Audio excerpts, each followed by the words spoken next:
ফোনটা ভাইব্রেট করেই চলেছে। স্ক্রিনের দিকে স্থির দৃষ্টিতে তাকিয়ে আছি। হাত কাঁপছে। এতদিন এত বছর পর আবার সেই নাম্বার থেকে ফোন এসেছে, বিশ্বাসই হচ্ছে না। আজও নাম্বারটা দেখে হৃদস্পন্দন কয়েক গুণ বেড়ে যায়। মনের মাঝে প্রবল ঝড় বয়ে যায়। শেষ পর্যন্ত রিসিভ করেই ফেললাম। ওপাশ থেকে ভেসে এলো সেই পরিচিত কণ্ঠস্বর। এতদিন পরও একটুও বদলায়নি, সেই আগের মতোই আছে। হ্যালো। আমি চুপ করেছিলাম। আবার ওপাশ থেকে বলল, কি হলো, কিছু বলছো না যে? এবার আমি উত্তর দিলাম, না আসলে 5 বছর পরে এই নাম্বার থেকে ফোন আশা করিনি, তাই বুঝতে পারছি না যে কি বলবো। ওপাশ থেকে বলল, কয়েকদিন থেকেই তোমার কথা খুব মনে পড়ছিল, কিন্তু ফোন করার ঠিক সাহস পাচ্ছিলাম না। কাল থেকে তোমার কণ্ঠ শোনার খুব ইচ্ছা করছিল, তাই আজ সাহস করে ফোনটা করেই ফেললাম। কেমন আছো তুমি? আমি উত্তর দিলাম, মানুষ বদলে যায় কিন্তু তাদের কণ্ঠ বদলায় না।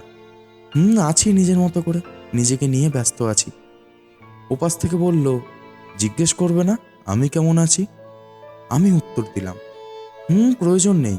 কিছু কিছু মানুষ আছে যারা সবসময় ভালো থাকে, তুমি হচ্ছ তাদের একজন। ওপাশে কিছুক্ষণ নীরবতা। তারপর বলল, আমার কথা মনে পড়েনি তোমার? খানিকক্ষণ চুপ করে থেকে উত্তর দিলাম, হ্যাঁ পড়েছে, অনেক মনে পড়েছে। যখন দিনের পর দিন না খেয়ে থাকতাম তখন মনে পড়তো। তুমি ঠিকমতো খাচ্ছ তো? যখন রাতের পর রাত না ঘুমিয়ে কেঁদে কেঁদে অসুস্থ হয়ে পড়তাম তখন মনে পড়তো। তুমি সুস্থ আছো তো? যখন কোনো আনন্দ উৎসবে সবাই হইচই আর আনন্দে মেতে উঠত, আর আমি ঘরের দরজা বন্ধ করে অন্ধকারে বসে থাকতাম, তখন মনে পড়তো তুমি সবার সাথে খুশি আর আনন্দে মেতে উঠছো তো? যখন আয়নায় নিজের অযত্ন অবহেলায় শুকিয়ে যাওয়া চেহারাটার দিকে তাকাতাম তখন মনে পড়তো তুমি নিশ্চয়ই আরো সুন্দর হয়ে গেছো। একসময় অনেক মনে পড়তো, এখন আর মনে পড়ে না। এখন আর সময় কই এগুলো মনে করার। ওপাশে আবার নীরবতা। তারপর ওপাশ থেকে উত্তর এলো, আমাকে কি ক্ষমা করা যায় না? আবার খানিকক্ষণ চুপ থেকে উত্তর দিলাম, ক্ষমা তো আমি তোমাকে 5 বছর আগেই করে দিয়েছিলাম। তোমায় ক্ষমা না করলে আমার মনে তোমার দেওয়া কষ্টগুলোর ক্ষত কোনোভাবেই শুকোতো না। আচ্ছা, এখন তাহলে রাখি। এখন আমার আকাশ দেখার সময়।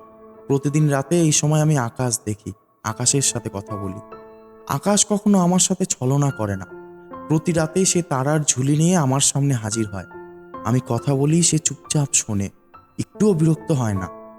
তারপর ওপাশ থেকে বলল, এক রাত আকাশের সাথে কথা না বললে হয় না? আমাদের কথা বলার থেকে আকাশের কথা কি খুব বেশি জরুরি? সাথে সাথে উত্তর দিলাম, হ্যাঁ আপাতত তাই। আমার চরম অসহায়তা আর একাকিত্বের সময় এই আকাশ আমায় সঙ্গ দিয়েছে।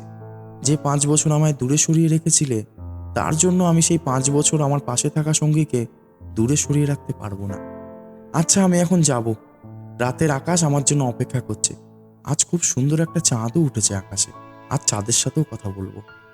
ফোনটা কেটে দিলাম। বারান্দায় এসে দাঁড়ালাম। আকাশের বুকে গোল একটা চাঁদ উঠেছে। তাকিয়ে আছি।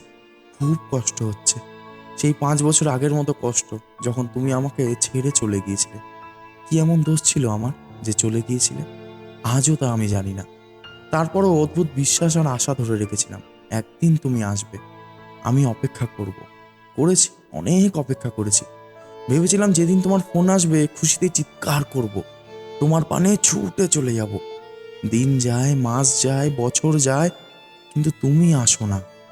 কলেজ পাশ করেছি, 2 বছর হয়ে গেল। বাবা মা আমায় অনেক ভালোবাসেন। একদিন বাবাকে পর্যন্ত বলে দিলাম বিয়ে করব না।